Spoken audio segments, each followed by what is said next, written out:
All right, so this is a last ditch effort to make this lock engage. So what you're looking for is inside the lock hole. You want to make sure that you can see the lock pin, which looks like that. So you need to first check that, and then when you unlock it, you should see the pin retract. You see how it kind of retracts. So you got to make sure that's happening first. That'll ensure that the lock is properly operating. If it's not, these 4 screws can be used to remove and replace the lock. Just be sure to put it back in the same hole. So when the lock pin comes down, it goes into the lock itself, and then that little retractable pin captures this little trough here. So if that's not happening, it's either coming in and doing something like that at a steep angle, or this at a downward angle. So you can see that it's getting in the way of the pin. So when it comes in at a weird angle. Now it could also be that it's not quite going in far enough. So that's all the way in.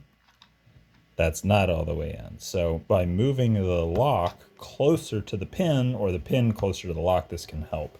So what I'm going to simply do is loosen the screws on either corner. And this is just to test it. So once I get them loose enough, we don't want to take them all the way out, just enough to where the lock can be wiggled around. We're going to take one of the key cards and just slide it underneath the lock. So with this, by sliding the key card under the lock, this is going to move the lock closer. And then you just simply snug down the screws and go ahead and test it again. Now you can add up to 2 key cards under the lock to get the lock closer to the pin before the screws are barely in the wood. So don't go more than 2 key cards thick. And this is again just a test to find out what's going on. If for some reason this process still does not work to fix the issue where the pin is not engaging in the lock, keep in mind that I do offer a warranty on these for adjustment.